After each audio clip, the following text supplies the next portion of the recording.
What do you reckon, guys? Should we go in? We've had enough, yeah?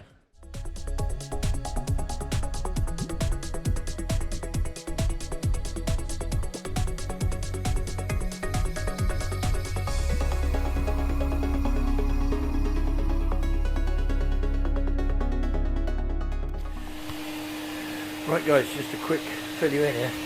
So, see that at the end of the chassis legs with the chassis clearer, cleaned up some metal.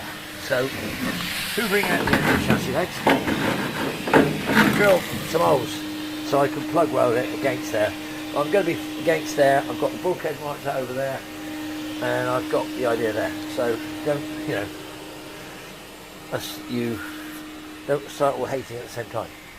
But I'm going to try and cut this either with the plasma cutter, but I wonder whether the gas will blow away, or the grinder, the zip cut, as it will keep saying. But either way, we're going to try it.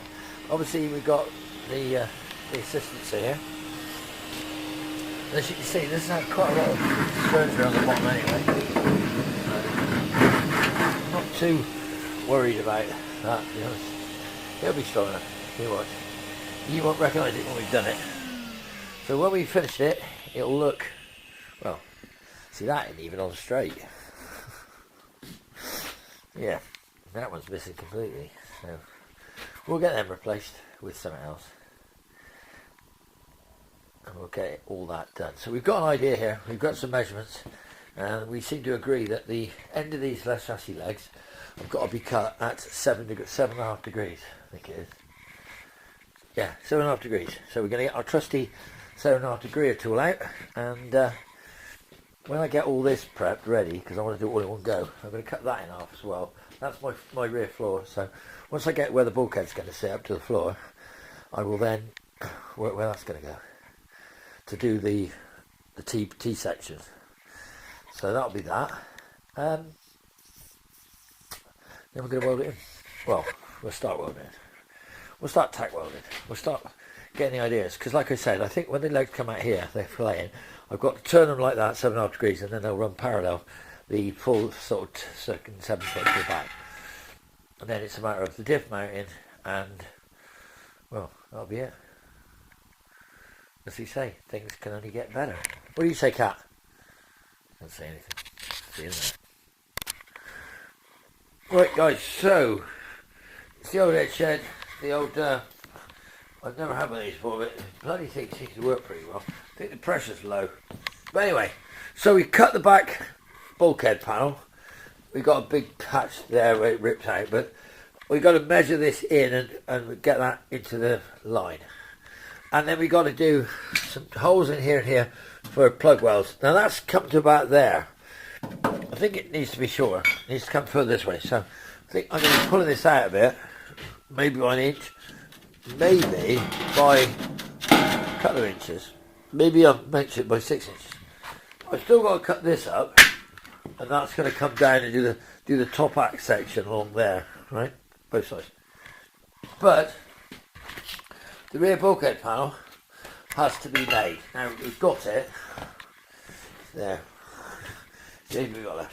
So I'm going to be chopping this up to make the two ends of the sills. And that will do that part, and that'll do that part. And I'll maybe tidy that up, make that nice, finish, bang.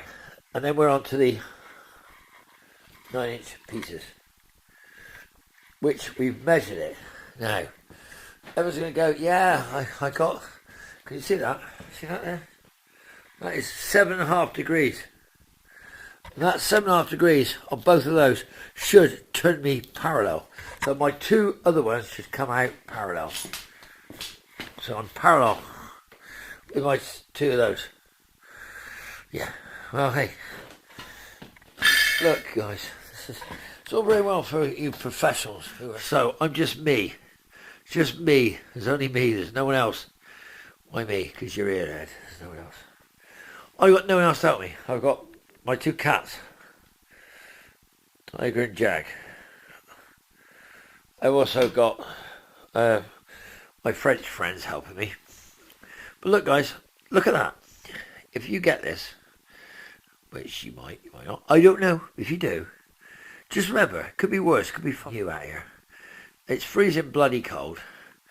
I'm out here with the box section. I've got a plasma cutter that's just at its tip off. And to be honest, I'm getting there. I'm getting there. And I'm hoping by tomorrow night, this will be on that ramp, and this chassis legs will be there. And then we'll be talking about dragging that axle up to get the diff. And then we're going to be on to having it level. So when I'm going to do it level, it's going to go back on the dolly with the wheels. So by then, all that'll be welded. They'll be plugged and welded. And those two chassis legs will be the new legs. And that'll be coming out. Yeah. I'd keep doing that, don't I? Look at those two. Do they care? All they want is to be fed. You want some food? Yeah. Right, so it is silly o'clock. It's freezing. Now, I don't know much about plasma cutters, and I've had this conversation with someone, and they said your air pressure was wrong. So I'm going to flip it up a minute and look. What is that air pressure there? 30. That's 60 psi. So 60 psi. Someone said 50, but that's 60. So should I turn that down? I should. I haven't done any experimentation, so I will do some experimentation with that. But for the minute, I actually prefer to use that than I did the grinder. The grinder is just horrible, and the plasma's lovely. So, yeah.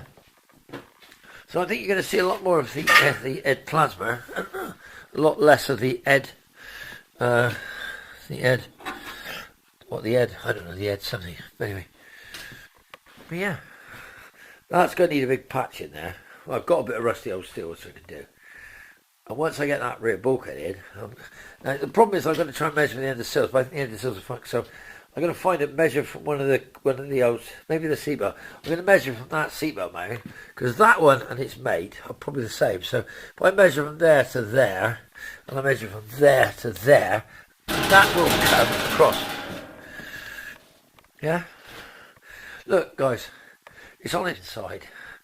So as long as it becomes reasonable.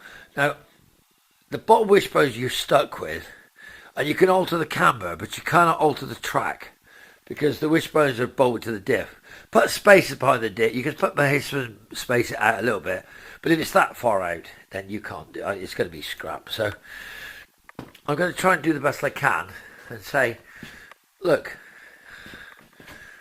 I mean, there's only me. It's cold, it's freezing, and it's going to be all right. It's going to be good.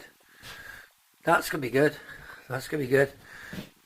And if I use the old plasma, I'm going to cut this out here and go like that with it.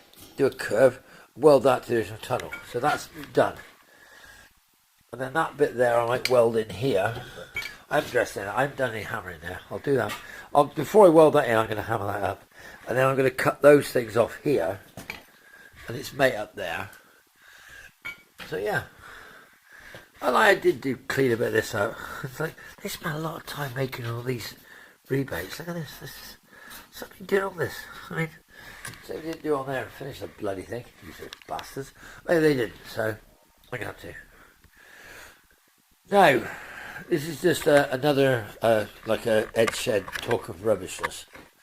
So me and the cats and I, the one cat. Where's the other bloody thing? Anyway, so we were talking about engines. Now, we can have a 6-cylinder Jag engine. We can have a 2-litre 8-speed diesel engine. We can have a Duratorque Transit engine with a 6-speed gearbox. We're going to have something different. So keep watching. If you want to watch it and you want to see it, if it does get built, because it might not. It might only get as far as there, and then the rest of it's going to lot 172 at the estate sale. But I think it'd be good. I think it'd be all right. What do you think? He's looked at it and he says it'd be all right. So, guys, turn you off now. Come back, and I hope it gets better. I'll see you soon. You might see some more tomorrow. Tomorrow of the world.